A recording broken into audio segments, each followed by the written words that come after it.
말씀 전하겠습니다. 시편 23편은 이제 절정에 이르게 되었습니다. 이 6구절밖에 되지 않는 이 짧은 구절에 얼마나 우리 인생이 아름답게 담겨 있는지 다시금 확인하게 됩니다. 처음에는 저도 누구나 그랬듯이 23편 1절 말씀, 그 말씀의 심오함과 그 은혜로 이 시편 23편을 사랑하게 되었는데, 한 절 한 절 저도 이번에 처음으로 좀 다루다 보니까 5절이 인생의 절정이요 우리 삶의 결론의 자리인 것을 제가 알게 되었습니다. 그리고 마지막 6절은 전체의 정리이고 미래 선언입니다. 앞으로 계속 그럴 것입니다 라는 선언이죠. 그래서 오늘 5절의 말씀에 여러분 인생의 결론이 있습니다. 크게 보면 인생인데 작게 보면 여러분들이 막 이렇게 고심하고 기도하는 기도 제목 있죠. 여러분이 지나가고 있는 삶의 여정 언덕들이 있죠. 그 작은 결론도 이 5절에 포함되어 있다라고 하겠습니다. 이 여정의 끝에는 무엇이 기다리고 있는가? 어제 우리는 사망의 음침한 골짜기를 지나는 삶을 보았습니다. 비록 그 어둠이 끝나지 않을 것 같은 고통처럼 느껴지기도 하지만 여러분, 인생의 계절은 바뀌고 고통은 지나갑니다. 반드시 지나갑니다. 우리는 골짜기에 머물고 있는 자들이 아니라 그곳을 통과하여 걷고 있는 중입니다. 비록 지독히도 힘든 시간일 수 있지만 돌아보면 그 어느 때보다 목자와 가까웠고 그 목자만을 의지했던 연단의 시간이었다. 여러분은 그런 고백을 주께 올려드리게 될 것입니다. 그리고 마침내 5절에는 그 죽음의 골짜기를 통과한 영혼들에게 하나님께서 상을 베풀어 주시는도다. 여러분, 이것이 작은 결말이요 사실 인생의 결말입니다. 여기서 상은 어워드가 아니죠. 밥상입니다. 그래서 영어로는 table이죠. You prepare a table입니다. 그러니까 거한 밥상을 차려주시고 그 고난을 통과한 그 양들을, 영혼들을 맞이하시는 그 어머니의 마음이자 목자의 심령. 시는 여러분 글로 표현된 그림이죠. 그림, 상상력입니다. 고난을 통과한 자에게 풍성한 반찬의 밥상을 마련하시고 그를 존귀하게 맞이하시는 하나님, 그 크신 사랑과 격려를 우리는 5절에서 만나게 됩니다. 목사는 식사 섬김을 많이 받을 기회가 있습니다. 처음에 이렇게 신방 가고 어떤 가정에서 이렇게 식사를 대접해 주시면 처음에는 목회 초기에는 음식이 보였어요. 음식이. 야, 저건 뭐냐? 막 그래서 고향이 어디세요? 막 그런 게 막 궁금하더라고요. 저는 막 얼마나 맛있겠나. 그럼 반찬들이 막 눈에 보이기 시작하고 배부르겠다 이런 생각이 들었습니다. 근데 이제 시간이 지나면서 이제는 사실 음식이 보이는 것이 아니라 그 초대해 주신 분의 그 격려와 사랑이 보이죠. 그 마음이 풍성합니다. 이 음식 하나하나를 어떤 마음으로 준비하셨을까 이런 생각이 들게 되고 정말 간절한 마음으로 축복하게 됩니다. 특별히 한국 음식이라는 게 이게 준비하는데 정말 하루 종일 걸립니다. 하루 종일 걸리고 음식 이거 하시려면 종일 서 계셔야 될 것이고 어떤 것은 며칠 전부터 이렇게 마음 졸이면서 도대체 어떤 메뉴를 좋아하실까 생각하게 되고 장 보고 다듬고 끓이고 굽고 또 이렇게 조리하고 이 모든 과정에 사실 기다림과 수고와 정성이 들어가 있는 식탁입니다. 이상하게 평소에는 생각 없이 이게 뚝딱도 잘 만들었는데 잘하려고만 하면 간이 안 맞고 그냥 밥이 서리고 막 이제 그런 일도 있죠. 너무 마음을 다하다 보니까. 근데 우리 민족이 대단한 게 그렇게 정성을 다한 음식을 먹을 때는 10분 만에 그냥 뚝딱 그냥 뭐 10분 만에 그냥 먹어 이게 치우죠. 하지만 여러분, 그 밥상은 사실 사라지는 것은 아닙니다. 그 상에는 격려가 담겨 있고 사랑이 담겨 있고 그 기도와 환대가 담겨져 있죠. 말로 다 표현하지 못할 그 감사가 담겨 있고 그 위로가 담겨 있습니다. 그 음식의 맛 때문에가 아니라 그 정성과 그 마음 때문에 우리의 마음에 오래도록 위로로 남고 또 관계를 만들어내며 서로의 축복의 기억으로 남게 하죠. 우리 교회 돌봄 사역부가 있는데 우리 환우들을 위하여 음식을 만들어 이렇게 배달하는 사역입니다. 그거 받고 마음에 위로받지 않은 분 없고 눈물 흘려보지 않은 분 없으실 것입니다. 그 음식에 담긴 성도의 사랑과 기도가 얼마나 풍성한지 정말 병이 싹 낫는 것 같아요. 정말 육만 채워지는 것이 아니라 마음도 채워지고 정말 영혼도 솟게 되는 은혜가 그 안에 담겨져 있습니다. 여러분, 그게 밥상 아니겠습니까? 나는 누구도 초대하여 환대해 주지 않는다. 여러분, 그렇다 하더라도 조금도 섭섭해하지 마십시오. 하나님께서 여러분의 여정 끝에서 내게 밥상을 마련해 주시고 우리를 존귀하게 맞이해 주신다. 이렇게 고난의 골짜기를 통과한 자들을 친히 격려하시고 손수 준비하신 풍성한 꼴로 그 양들을 먹이시는도다. 여러분, 이것이 여러분이 지금 겪고 계실지 모르는 크고 작은 삶의 언덕들의 결말이요, 종국에는 여러분 인생의 마지막 그림일 것입니다. 그런데 그 상을 왜 원수들 앞에서 차려주시는가? 여러분, 사실 이 음침한 골짜기를 지날 때 원수들의 불화살의 공격들이 매섭습니다. 정죄의 화살을 막 쏴요. 너 그거밖에 못하냐? 과거에 그렇게 결정해서 이렇게 된 거지? 라고 엄청 공격을 합니다. 정죄의 화살이죠. 원통함의 공격이 있습니다. 원통한 마음이 생겨요. 마음에 그냥 막 미워하는 마음도 생기고 낭망하고 싶고 좌절하기도 하고 의심이 들게도 하고, 정말 하나님이 그렇게 한다고 믿느냐라고 말씀이 흔들리는 시간이기도 합니다. 여러분, 사람을 품는 과정은 괴로운 일이기도 합니다. 너의 인생 결국 거기서 무너질 것이다. 네가 하는 게 다 그렇지. 하나님도 너에게 실망하셨을 것이다 라는 거짓 메시지에 불화살들이 쏟아지는 것이 바로 골짜기를 지날 때이죠. 그 목자 되신 주님께서 그 골짜기를 다 선하게 인도하신 이후에 그 원수들의 목자 앞에서 큰 상을 베푸시며 그 앞에서 즐거워하게 하십니다. 그 원수들의 공격에 무너져 수치의 옷을 입게 하신 것이 아니라 명예롭게 하시는 거죠. 존귀하게 하시는 겁니다. 여러분은 결국 이겨나게 될 것이에요. 양은 약하지만 우리의 목자가 강하십니다.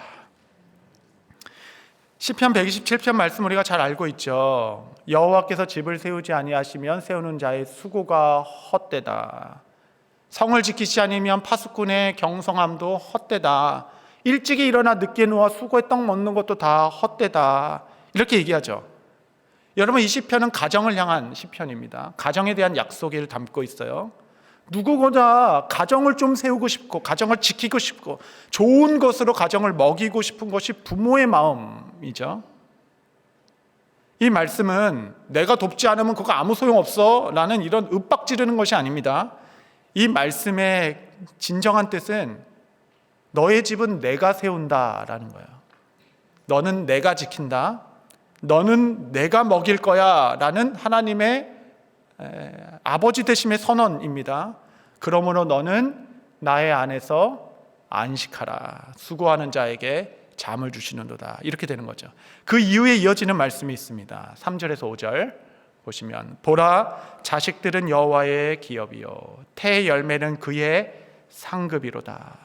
젊은 자의 자식은 장사의 수중의 화살 같으니 이것이 그의 화살통에 가득한 자는 복되도다. 그들이 성문에서 그들의 원수와 담판할 때에 수치를 당하지 아니하리로다. 할렐루야. 원수와 담판을 하는 겁니다. 이 가정을 두고 자녀들과 함께 담판을 하는 것이에요. 근데 하나님께서 그 가정에 복을 주신 거죠. 자녀들에게 복을 주신 겁니다. 그래서 하나님께서 가정을 세워주신 거예요. 가정을 지켜주신 겁니다. 가정을 신실하게 먹여주신 것이에요. 그러므로 원수 앞에서 담판할 때 결코 너로 수치를 당하게 하지 아니할 것이다. 원수들은 너의 가정을 봐라, 너 그렇게 헌신한다고 얘기하지, 너의 자손들을 봐라, 이렇게 우리를 끊임없이 부끄럽게 합니다. 그 헌신이 무슨 의미냐, 그 기도 다 어디 갔냐 라고 이야기하면 수치를 주고자 해요. 그러나 그렇지 않죠. 하나님께서는 그 백성들에게 복을 내리시는도다. 너는 너의 자식들로 말미암아, 너의 가정으로 말미암아 원수와 담판할 때 수치를 당하지 아니할 것이다. 이것은 네가 집을 잘 세워서가 아니라 너는 내가 지키고 내가 세우며 내가 먹일 것이다. 여러분, 이것이 성경에 담긴 7,000개나 된다 하는 약속 중에 하나입니다. 우리는 원수들의 목전 앞에서 만찬에 참여할 것이고 우리의 기쁨의 잔을 높게 들게 될 것입니다. 높이 들게 될 것이에요. 여러분, 결국 천국에는 우리가 천국에 들어가냐 마냐, 사냐 마냐의 어떤 생존의 문제가 아닙니다. 얼마나 길게 사냐, 이런 길이의 문제도 아니에요. 여러분, 결국 천국은 명예와 수치의 문제입니다. 명예로울 것인가, 수치스러울 것인가. 여러분, 그날의 형벌이라는 것은 감당할 수 없는 무게의 그 수치의 비참함으로 감당하며 살아가는 시간이 된 겁니다. 아니면 가슴 터질 듯한 그 벅찬 영광의 무게의 옷을 입고 그 생명의 면류관을 쓰고 영광스럽게 살아갈 것인가? 수치 가운데 머물러 있을 것인가? 명예롭게 살아갈 것인가? 여러분, 나중에 나오지만 그 원수의 목전 앞에서, 그 식사상 앞에서 하나님께서 머리에 기름을 부어주십니다. 이것은 귀빈이 올 때에 맞이하는 극진한 환대이죠. 명예와 영광입니다. 너는 내가 지키고 너희 가정은 내가 먹이고 내가 세우는 복 주시는 가정이 되어 원수들과 함께 담판할 때 결코 수치를 당하지 아니할 것이다. 아멘, 아멘. 여러분, 이것이 여러분 인생의 마지막 그림이 될 것입니다. 영광과 존귀로 사랑과 배려로 풍성한 잔치로 부르시는 주님. 그러므로 여러분, 선한 싸움을 싸우다 중간에 결코 낙담하지 마십시오.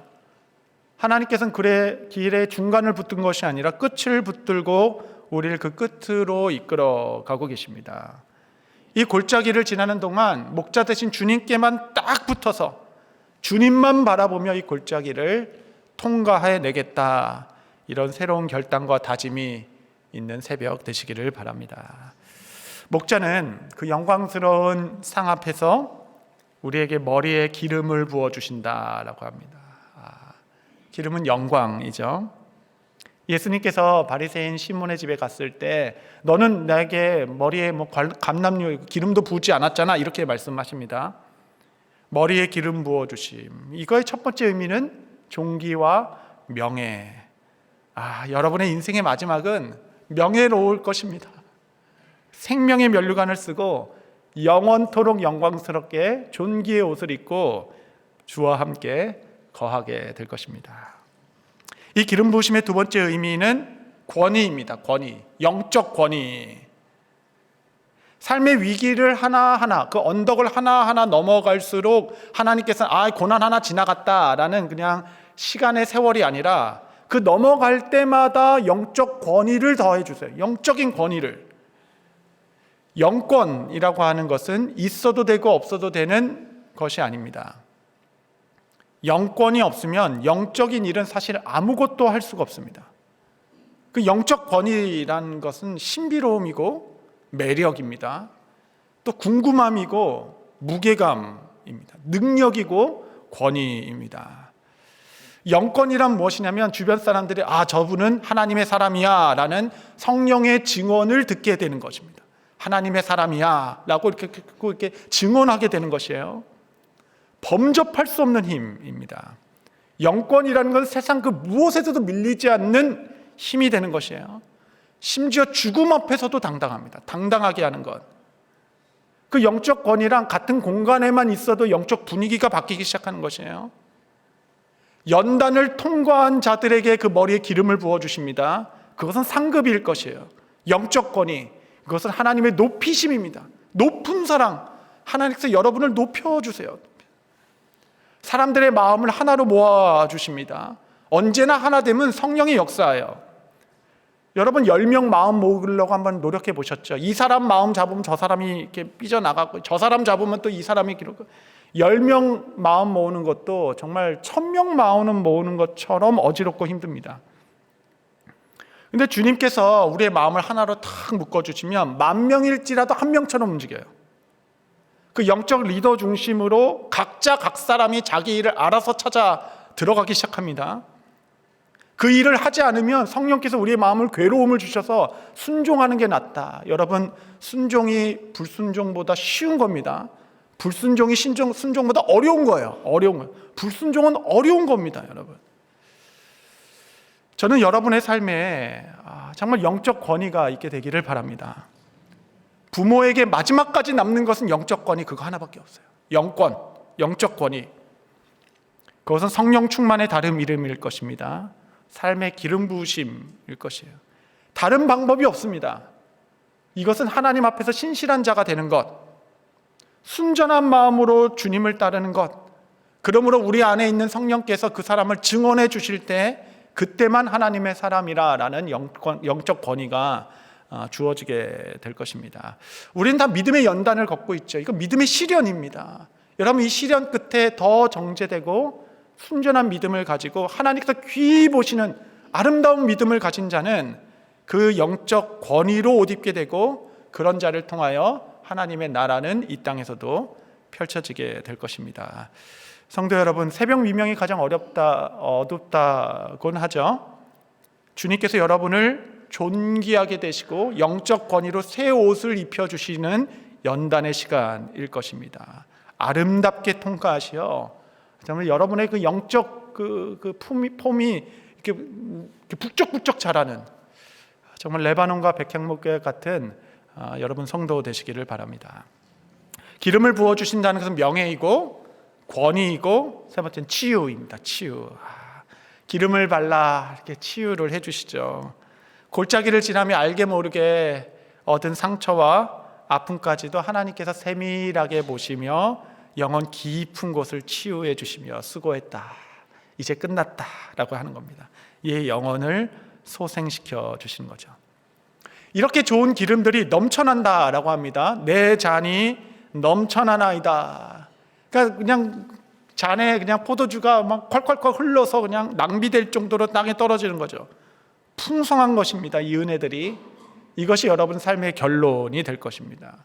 주님의 은혜는 풍성함, 하나님 나라의 특징은 풍성함. 남자만 5,000명이 되는 그들을 다 먹이고도 배불리 먹고도 12광들이나 남을 정도로 충분한 것입니다.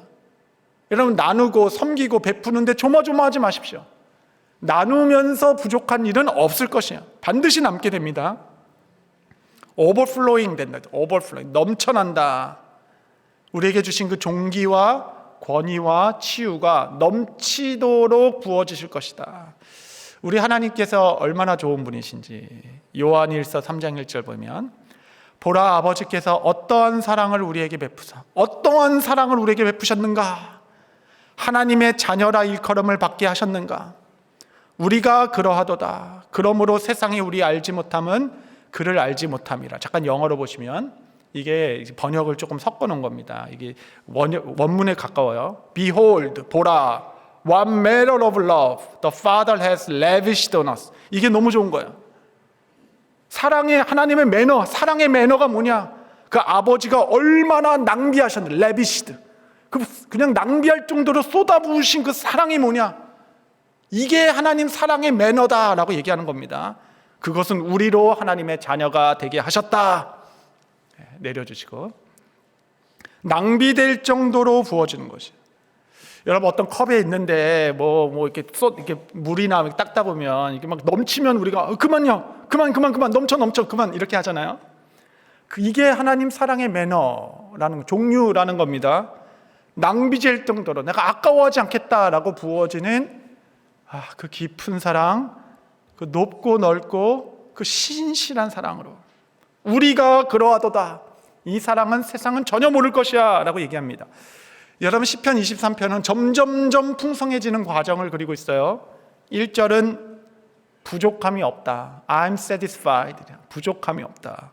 5절은 내 잔이 넘치나. It is overflowing. 넘친다. 단순히 모자란 정도가 아니라 그 기름 부으심에 그 풍성한 하나님의 은혜가 넘쳐날 것이다 라는 것입니다. 이것이 여러분을 향한 하나님의 방향, 인도의 길일 것입니다. 세상의 법칙과 하나님의 법칙은 전혀 다르죠. 세상은 언제나 처음이 좋습니다. 처음이 좋았다가 점점 안 좋아지는 거예요. 갈수록 별 볼 일 없는 겁니다. 그래서 과일 바구니 같은 것도 앞에 그냥 랩에 쌓인 거 보면 막 알이 커가지고 와 대단하겠다. 근데 먹으면 먹을수록 점점점 사과 알이 작아지고 막 병든 게 막 겉만 좋은 거예요. 겉만. 안으로 갈수록 안 좋아지는 것이 이제 세상의 법칙이라 한다면 하나님의 나라는 전혀 예수님께서 일하시는 곳은 하나님의 나라는 전혀 다른 법칙으로 뒤로 가면 갈수록 풍성해지는 겁니다. 이것이 세상의 평가예요. 요한복음 2장 10절 보면 말하되 사람보다 먼저 좋은 포도주를 내고 취한 후에 낮은 것을 내거든 그대는 지금까지 좋은 포도주를 두었도다 하니라. 원래 잔치 때는 포도주는 취하는 거니까 처음에 딱 한 입 먹을 때는 아주 최상급의 포도주를 해서 야 이렇게 좋은 거야? 근데 마시다 보면 취하니까 잘 모르잖아요. 그러니까 아무거나 막 내는 겁니다. 막 이렇게. 그게 순서죠. 근데 예수님께서 그 잔치의 주인이 되시니까, 예수님께서 교회의 주인이 되시니까, 예수님께서 여러분의 인생의 주인이 되시니까 뒤로 가면 갈수록 더 값비싸고 좋은 포도주로 세상을 놀라게 하는, 이것이 하나님 나라의 법칙. 갈수록 마르지 않는 장, 풍성한 장, 오버플로잉 되는 거예요. 어떻게 더 깊어지냐? 어떻게 더 넓어질 수가 있냐? 시간이 가면 갈수록 어떻게 더 진귀하고 좋은 것이 나올 수 있냐?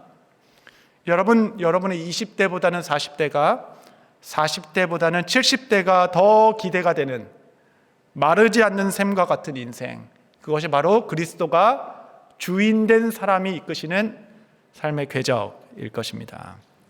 여러분 미래를 생각하며 재앙이고 미래만 생각하면 힘이 쭉 빠지고 낭망되고 한숨이 푹 쉬어지고, 여러분 이런 생각이 들어온다면 단호히 거절하십시오. 내 안에 떠오르는 모든 생각이 다 주님으로부터 온 생각이 아닙니다. 다 내가 생각했다고 나로부터 나온 것이 아니에요. 원수도 자꾸 생각을 집어넣게 되는 겁니다. 이것은 나의 미래가 아니다. 주님께서 주신 생각은 장래의 소망을 일으키고 기쁨을 주며 평강을 주게 하는 생각이라 하셨죠. 주님의 이름을, 여러분을 향한 주님의 생각은 오버플로잉 되는 것이, 넘치도록 존귀함으로 옷 입고 권위로 새롭게 하며 넘쳐나도록 하는 삶, 복 주시는 인생, 이것이 여러분을 이끌어가는 하나님의 인생길입니다. 제가 중동에 좀 갔는데, 대학생 때 이제 중동에 짜이 티 문화가 있잖아요. 그래서 가난한 현지인 집에 갔는데 그 연유로 된 좀 이렇게 하여튼 그 티를 이렇게 쭉 이렇게 따라주더라고요. 조그만 잔에. 근데 이제 우리나라 문화는 이렇게 대접했는데 안 먹는 게 예의가 아니기 때문에 가서 이렇게 딱 마셨죠. 노니까 또 따라주더라고요. 그래도 안 먹는 게 예의가 아니니까 또 마시고 또 노니까 또 따라주더라고요. 그래서 3-4번 마시다 아니 이거 언제까지 하는 거예요? 그러니까 선교사님이 우리 형제님이 그만 마실 때까지 합니다. 그러니까 중동의 이 예의는 빈잔을 놓으면 안 된다 그러네요. 빈잔은 빨리 가라는 뜻이래요. 그러니까 빨리 나가라는, 돌려 말하는 뜻이라 그럽니다. 그래서 비워놓으면 채워놓고 비워놓으면 채워놓고, 나는 또 안 마시면 안 되니까 채우면 마시고 채우면 마시고, 이거를 그날 했으면 밤새고도 끝까지 할 수밖에 없는 문화적 차이로 있는 거죠. 동일하겠다 싶습니다. 언제까지 나눠줄 수 있을까? 언제까지 흘려보낼 수 있을까? 하나님께서는 빈 만큼 날마다 채워주시기에 흘려보내는 삶으로는 부족함이 없게 될 만큼 너의 삶이 오버플로잉, 마르지 않는 샘과 같이 내가 너의 삶을 이끌어갈 것이야. 이것이 여러분을 향한 하나님의 생각이 될 것입니다. 이 모든 은혜는 값없이 그냥 주어진 것이 아닙니다. 예수님은 고난의 잔을 마심으로 우리에게 이 기쁨의 잔, 넘치는 잔을 값없이 주셨습니다. 그것이 놀라운 사랑이죠. 그 사랑의 풍성함, 이 목자가 베풀어 주신 만찬은 매달 우리가 대하는 성찬을 생각하게 됩니다. 정말 예수님께서는 원수의 목전 앞에서, 그 가룟 유다 그 배후에 있는 사탄 앞에서 제자들에게 만찬을 베푸시며 풍성히 그들을 먹이시며 축복해 주셨죠. 그것은 단지 빵과 음료가 아니었습니다. 양으로 생명을 얻다 더 풍성히 얻게 하기 위하여 영원히 목마르지 않을 생명수 그의 보혈로 영생을 살 수 있는 그의 생명, 그의 살과 피로 드린 참된 음료와 참된 음식의 만찬으로 제자들을 축복해 주신 주님. 주님은 오늘날 우리에게도 상을 차려주시는 겁니다. 우리에게는 매달 성찬을 그렇게 대하는 것이에요. 이것을 먹고 마시라. 이 초청은 우리가 절망과 좌절 속에 있더라도 최후 반드시 이 만찬의 승리와 영광과 존귀, 치유와 하나님의 그 권위가 있게 될 것이다 라는 약속입니다. 약속. 종말론적인 약속을 오늘 맛보는 시간이 바로 성찬이 되는 것이죠. 뿐만 아니라 한 달 세상 가운데 힘겹게 살아온 양들을 향한 하나님의 위로, 하나님의 축복, 치유의 테이블, 그것이 바로 성찬입니다. 교회가 뭐 진짜 막 만찬을 만들어 놓고 베풀 수는 없지만, 그래봐야 조그만 그 떡과 조그만 잔의 음식으로 우리가 기념하는 상황이지만, 그래도 이 다음에 이 식탁에 담긴 영적 의미는 말할 수 없이 풍성하다 하겠습니다. 제가 성찬을 집례할 때 믿음의 눈으로 바라보는 것이에요. 성령께서 각 사람 머리 위에 기름을 부어주시는 거예요. 치유의 기름을 부어주시고 영적 권위를 더해주시고 착하여 잘했다 착하고 귀한 종아 명예의 옷을 머리에 기름 부어주십니다.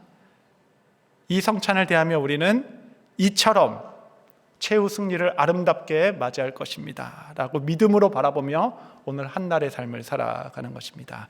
성도 여러분, 인생의 계절은 바뀌고 고통은 지나갑니다. 반드시 지나갑니다.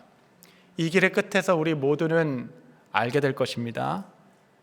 우리 하나님께서 우리 삶에 얼마나 좋은 목자 되셨는지, 그 영광의 상을 위하여 오늘도 나에게 주어진 이 길을 주님 사랑하는 마음으로 넉넉히 감당하여 이 가장 폭풍과 같은 시간에 내가 주님을 가장 사랑합니다, 이 믿음의 고백으로 목자 되신 그리스도를 따라가시는 저와 여러분 몸된 교회 되시기를 바랍니다.